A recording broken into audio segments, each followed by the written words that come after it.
All right. Hi, this is Tom. This is Andy. We're Groove Armada. And you're watching DJsounds.com. Enter in the dance, plug it in and we begin. Crowd up in the center, they watch for the rhythm. Watch the way we drop it in a mix time. Rise and amplifying when we come in with the swing.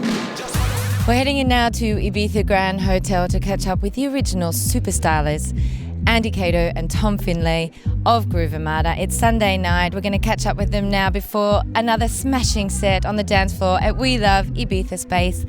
Let's go in and find where they are.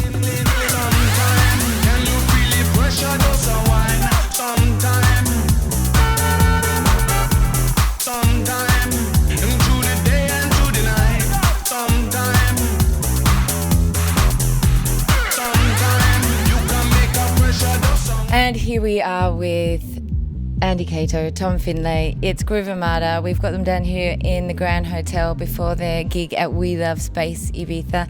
How are you, Tom? We're good, yeah. We're good, yeah. We're just we're discussing grand plans and designs, but we're looking forward to tonight. It's going to be really fun, yeah. And I mean, you guys are well and truly part of the We Love family. You've been playing at Space for years now. I mean, how many, do we count anymore? We don't count anymore, no.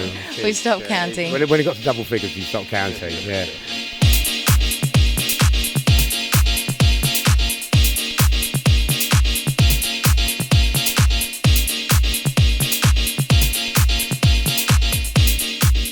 So what is it about the We Love family? Maybe it is exactly that family atmosphere that everyone seems to talk about. But, you know, what is it about that party that just keeps you wanting to play it? It's changed a lot. I mean, the party now is great, but it's a different party to what it was. You know, the first time that we were in there, the decks were on the bar.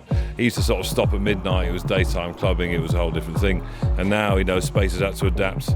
And We Love to be a night party, you know, and that's changed the whole dynamic. But, you know, there's definitely a kind of multinational love of house music about the place, which is why we like being there.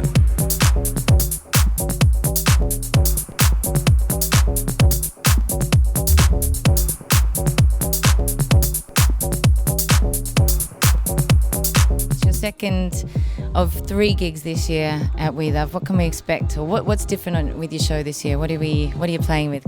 So we've got quite an imposing DJ booth now. Basically, it's a booth that allows us to control everything from there. So lights, lasers, these real-time visuals that are quite mad, sort of based on hack code and Xbox cameras, all pretty kind of, you know, guerrilla. And then, you know, a load of obviously Pioneer decks, mixers and whatever. It's about 3 meters long, I think, from top to tail. There's a lot of buttons to press. You know, sometimes around 5 a.m, those buttons can get slightly overwhelming, but we somehow manage to nail it. Top.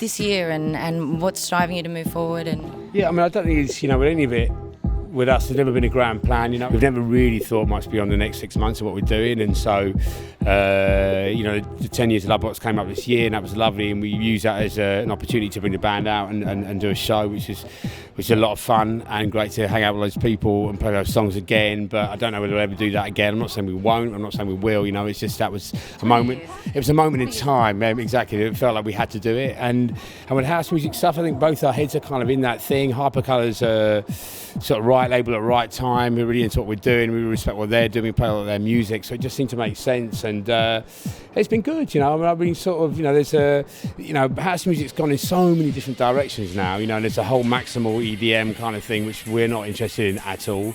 And there's a sort of... I believe you just said EDM. Yeah, well, that's because that's what they call it, don't they? But, you know, that thing, that dada life thing, it's not really what we're about. And there's a whole underground thing. We're probably not quite that either. And we're trying to find our place within that world, which is probably a kind of north of that hypercolour thing, like, you know, proper house music with some real energy, you know, and they felt like a really good partner.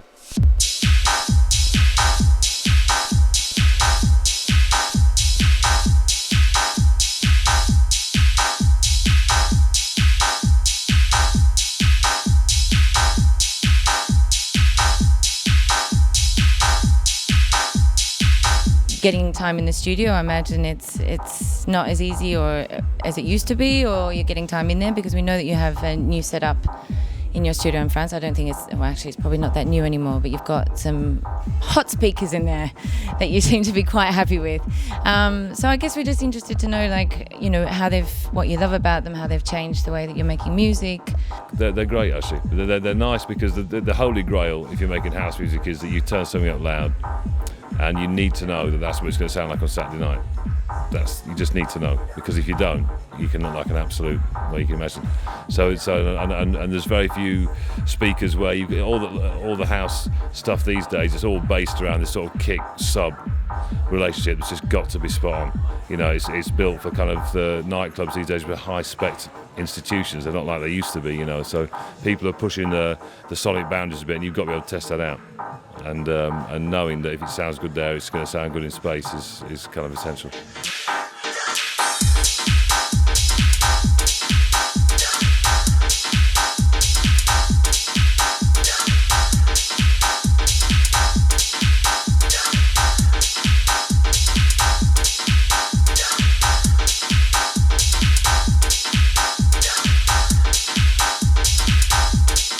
Yeah, we're slavish devotees of the pioneer method. We're like, record box has been really fun for us. It's been a really dynamic way of messing around with the way that we do tunes. And tonight it's a good way of subbing things in and out, creating playlists, and we get a lot out of that. And it's just much so burning CDs is a lot of fun. This takes all that hassle out of that, and that's been really dynamic. Yeah, the DMX thing will be the next thing. We're really into sort of really keen on on being quite dynamic with the way we work with music. With Record Box, we edit stuff quite obsessively. We're quite kind of we like a tune, but we don't like it that much. We mess about with it, we stick it back in.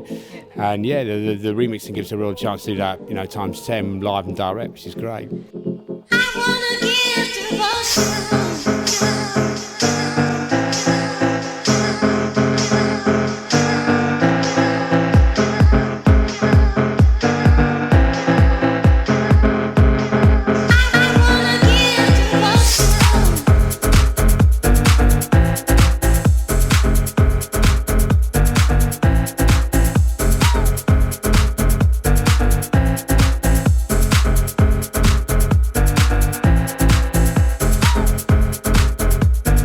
Start doing these parties now, which is sort of as free as we can get them, basically, allowing for paying for a PA system and a few guest DJs, called Rockers Revenge, the first of which is next Friday. I love playing in clubs, but I kind of, I think we both think that when it all comes down to it, house music is kind of about the first 300 people you can see. That immediacy and that sort of, that's that energy you get near you is kind of what it's all about, and the Rockers Revenge thing is going to be trying to kind of recreate that. Let's get down. People get up, stop your feet, let's get down. People get up, stop your feet, let's get down. Andy, you're a beach party lover. Yeah, I think we've always tried to do a bit of a Robin Hood thing, in that we've done all the high profile stuff, but quite often after some of these big gigs of tens of thousands of people, we'll be DJing people's front rooms or in tiny clubs. I think we've always searched after that moment where it's you and a couple of hundred music lovers and a great PA. That's basically it's heaven. And a few times in Ibiza, the parties you mentioned, there's probably been about 4 or 5 times we've done those, and on the island they're just talked about in almost reverential terms. For us, it's a total pleasure. We're just surrounded by our friends. There's a whole vibe around the booth of just you having a great time, and if everyone else does, it's magic. It's not complicated. Yeah, that's always kind of been our version of Nirvana, but it's harder than it should be on this island to pull that off.